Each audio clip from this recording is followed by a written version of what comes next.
begin to kind of feel like you're going crazy. Like, you begin to doubt like yourself and your motivations, your abilities. You start to it's really high stakes. It's stressful, so you start to fight over stupid things. You know, like just that part of it, like the mind games you play with yourself. Like a year and a half in, running out of money, running out of energy, running out of belief that you can pull it off. That's the hardest part, you know. Like that's so much harder than producing a bunch of art or a bunch of code or coming up with something. Why is it going to wild?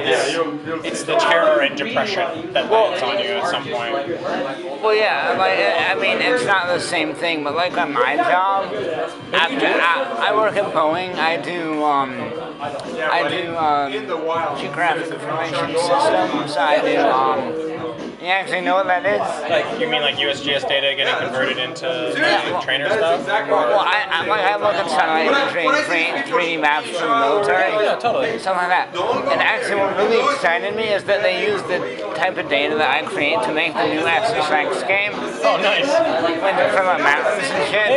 But, so stuff like that. But after doing it and working mandatory overtime for 8-9 months in a row, it's like, oh my god, do I really want to do this? Yeah, you begin to question some pretty fundamental things about like what your vocation, right? Yeah. So yeah, I thought that was actually, that's what kills you, you know, and like, it doesn't always work out, right? I mean, I think we were really, really fortunate with Jamestown that like it found enough of an audience to like, basically keep our studio going. But even then, you know, it wasn't like a monster hit or anything.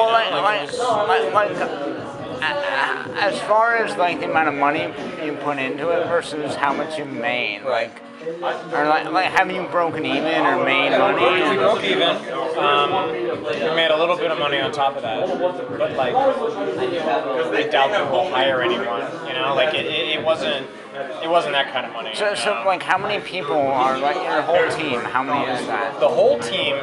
So the full-time developers were me and my brother. And our friend Hal, and that was like the core, you know, the three of us. And we had a few friends and subcontractors working on like sound effects on just like a contract, like a freelance basis. And then we had our friend Francisco did all the music, and he did that on spec. I love the music, by the way. At the end of the level, when it's it's incredible. Yeah. I mean, I think the music is like a massive percentage of the success. Like honestly, at the end of the level, it just makes you want to like dance a jig or something. Like, it's a lot of people were sad that wasn't on the soundtrack. But we did have plans to put it out at some point, so we'll see if that comes together. But a lot of people wanted it as a ringtone, which I thought was awesome. Where were you, son? I don't know. That was the squad. That was the whole team. You know, we had a few friends who like did like pinch hit art like towards the end when it was getting like pretty clear that I wasn't gonna be able to deliver everything at like a decent level of quality in the time we had. So my friend Morgan did a lot of work on like level 4 in particular, but also like all the fire animations and stuff that are like on level 1, like he did all that stuff, and a lot of the water splashes in level 2.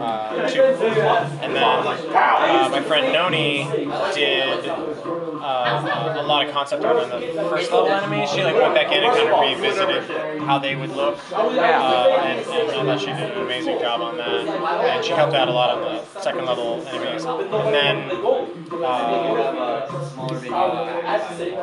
Tony, our friend Tony Palumbo, did all of the like the chapter like illustrations, like those big illustrations. And like he did all of those in like a week. Like it was crazy. Like he's a very serious painter and much better than I am. So we had like some really good like friends and family and kind of support that swooped in the 11th hour and helped us out. That's really cool. Have you guys ever looked at? I mean, I realize it's like the big fad now. But have you ever looked at Kickstarter for anything? Yeah, I mean, Kickstarter's interesting to us. We thought about it for like the soundtrack. You know, we thought like it might make sense to just find out how to. You know, we hear anecdotally that people want the soundtrack, and we weren't sure like how many of them actually existed and would like show up. So. And like, Kickstarter is actually doing that kind of way. It's a like, Yes. they kind of do pledge like you know, oh, these are all the people, or these are a substantial amount of people who they have paid money. Like, no, it's great, right? For like really locking down like tangible demand for things. So we thought about it for that, and then it ended up making sense to go another way. But like, I mean. Yeah, we're keeping an eye on it for sure, especially after obviously the double fine thing. Don't find it as a very I almost feel bad for them because like they've made so much money. What if the game is shitty? Or not? But indeed, yeah. No. Or not even like if it's shitty, but just like, is this worth X amount of money? Because they have put a price tag on it, and now they have to make a game that is worth this amount of money. Well, I mean, but the thing is, like, developers do that with publishers all the time. Like, give us this amount of money to make this game. This amount of game, yeah. Now, I mean, I'm confident that they'll be able to spend that money in a efficient and exciting way. I think it's more a question of, like, is the game gonna... Because right now the game is so intangible, right? Like they didn't say anything about like. It's an adventure game. Yeah, that's it, right? So like I think that that was probably pretty smart. Now that I think about it. But still, it's an interesting question of like what will it really be? I remember watching. What was it? What did I watch? Oh, I was watching Checkpoint on Penny Arcade because it's funny, right? And they mentioned that, and they're like.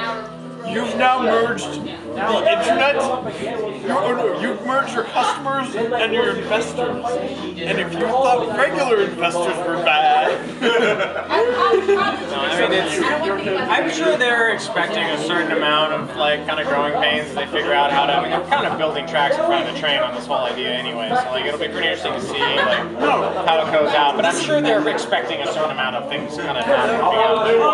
I'm sure they are. I mean, it's just like one of those things of the internet can be very whiny and very vocal. Yes. Yeah, right? Yeah, just probably stuck eating salty chips. Yeah. No, but did you see that there was a guy on Kickstarter that won like $42 million in the lottery or something, and then he went on to Kickstarter and said, give me 1.5 million or whatever to make my game idea. He's not a developer. It's just like he just has an idea. Yeah, but the thing is, once you just win $42 million and then you're asking people for more money, who the hell is going to give him money? It's a very difficult... yeah, that's a hard needle to thread, yeah. I mean, yeah, $42 million, you can make a lot of games that kind of money. Like, that is such a massive multiplier in the budget of Jamestown, you know? Like, if you're willing to just what's the like dollar amount that actually took to make Jamestown? I can't tell you. Like roundabout. I can't do that either. Oh, alright. But it's not much. Not much. I mean, like, it sounds like more than it is, but like when you split it among the living expenses over 3 people, 2 years, and contractors and legal fees. I mean, it's expensive to run a business. Well, I mean, it's a lot to make a game. It takes a bit of money, not because it's like such an expensive operation. Well, the computers and software and stuff. Yeah. Like, I mean, even if you go big, like you're not going to spend that much money. It's mostly it's mostly keeping you alive. Yeah, which every company faces, and every company has like this overhead, because like even minimum wage is what, 40,000.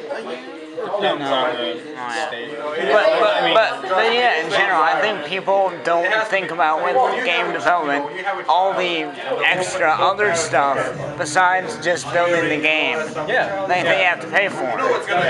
It's just really expensive. I mean, that's like the biggest barrier to entry is like, can you put together enough money to stay alive for as long as it takes to make something good? And like that's years. And like it's hard to like go off the clock for years. It's just really, really hard. You know, like you have to be really fortunate to be in a situation where you're in a position to even accrue that money. And once you've got it and you like try to do it, there's a lot of things that can go wrong. That can like torpedo your project.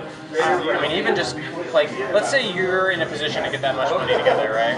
And you're crazy enough to be like, I'm gonna quit my job and go do this. Like, great. Find 2 more people who feel the same way at the same time and have that money too, right? good luck with that. Yeah, You know, yeah. and like let's say you get all that going. Now you're ready to start. Yeah.